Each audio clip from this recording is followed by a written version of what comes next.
कविता एक बहुत ही सुंदर और बेहद नखरीली लड़की थी। उसे अपनी खूबसूरती पर बहुत घमंड था। सब उसके आगे पीछे नाचते थे। उसकी माँ सुरेखा और पिता चंदन इन सब के चलते काफी परेशान रहते थे और वो जल्द से जल्द उसकी शादी करवाना चाहते थे। पर जब भी उसके लिए कोई रिश्ता आता तो वो कुछ ना कुछ कमी निकालकर लड़के को रिजेक्ट कर देती थी। ऐसे ही एक दिन, कविता बेटा इधर आ। Yes mom. लाडो, हमने तेरे लिए एक लड़का पसंद किया है, ले तू भी देख ले एक बार। व्हाट द हेल मॉम, मैं नहीं करने वाली ऐसी टिपिकल शादी। तुझे इतना पढ़ाया लिखाया इसलिए कि तू ऐसे बदतमीजी से बात करे हमसे? और हाँ, इस साल तुझे शादी करनी ही होगी, नहीं तो हम तुझे घर से निकाल देंगे। अच्छा ठीक है, मैं शादी करने के लिए तैयार हूँ, लेकिन मेरी एक शर्त है। शर्त? अरे कैसी शर्त? मैं पहले लड़कों को देखूंगी, फिर परखूंगी और फिर डिसाइड करूंगी कि कौन मेरे लायक है। ये क्या बकवास कर रही है तू? स्वयंवर रचाना चाहती है? What a brilliant idea, mom. अब रचेगा कविता का स्वयंवर। कविता की बात सुनकर उसके माता पिता के तो तोते ही उड़ जाते हैं, पर अपनी बेटी का घर बसने की खातिर वो हाँ कर देते हैं और उसे स्वयंवर की इजाजत दे देते हैं।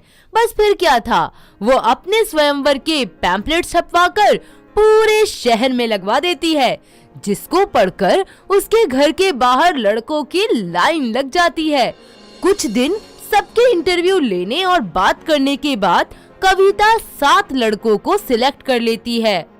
Hello, so welcome guys. सुनो सब, अब से आप सभी को मैं जैसा कहूंगी वैसा करना होगा। मेरे सारे काम करने होंगे, मेरी हर छोटी बड़ी जरूरत का ख्याल रखना होगा और आप सभी से टास्क करवाए जाएंगे। जो जीतेगा फाइनली वही बनेगा मेरा lucky boy. So all the best guys. Kavita की बातें सुनकर 2 लड़के वहाँ से फौरन धूम दबाकर भाग जाते, पर अब भी उससे शादी करने की चाहत दिल में लिए वो वहीं डटे रहते, जिनका नाम सुधीर, राघव, कौशल, कबीर और एक सबसे अलग भोला सा गर्भित नाम का लड़का होता है। कंपटीशन शुरू हो जाता है। 5 लड़कों को रिजॉर्ट में ले जाया जाता है।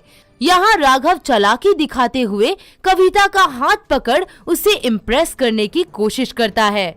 कविता जी, आपकी ये खूबसूरती तो मेरी जान ही ले लेगी। इतनी सुंदर लड़की मैंने आज तक कभी नहीं देखी।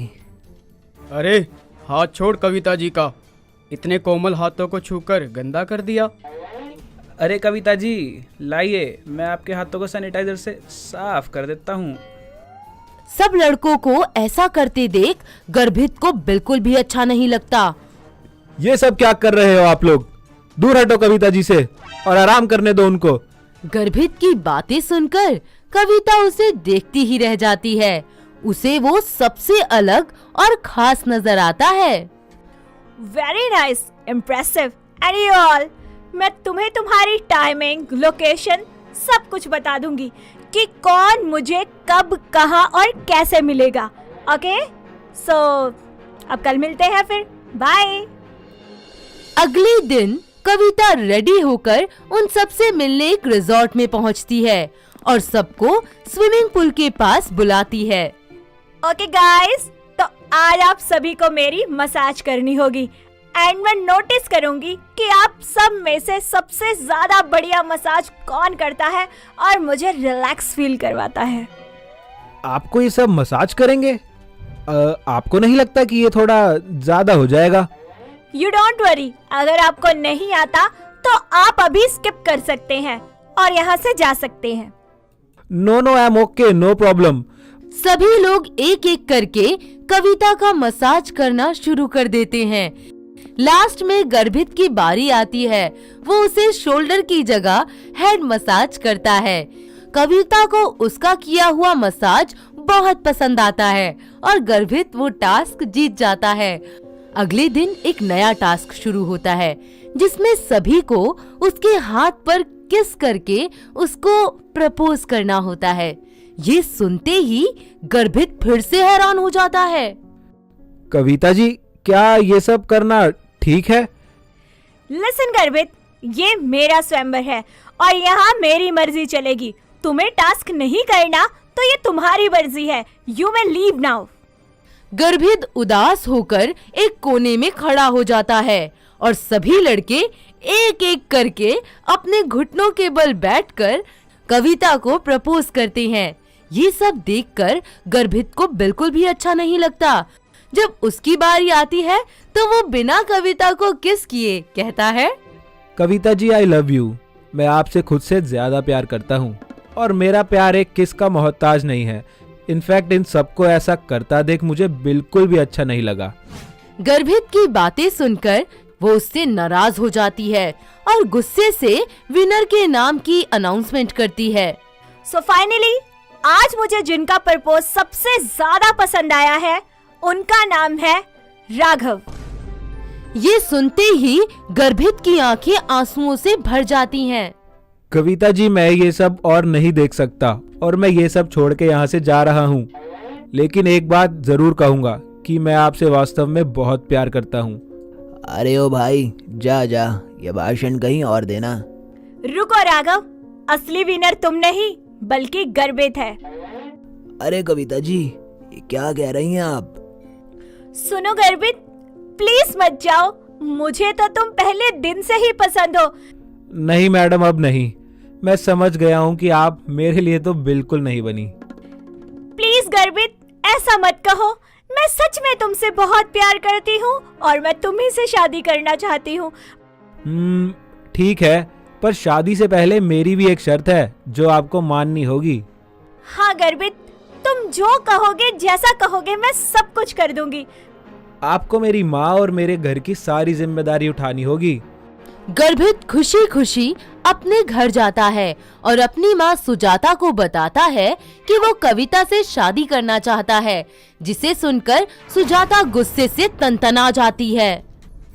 अरे अरे वो स्वयंवर वाली लड़की, हाय, वो मेरे घर की बहू कभी नहीं बन सकती। अरे सब देखा है मैंने, 5-5 लड़कों के साथ ना जाने कौन कौन से खेल रचाए हैं उसने।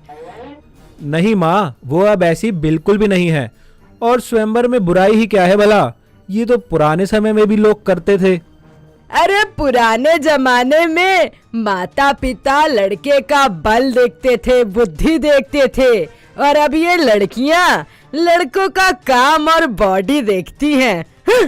मैंने देखा है राखी का स्वयंवर, आज तक किसी के साथ टिकी नहीं।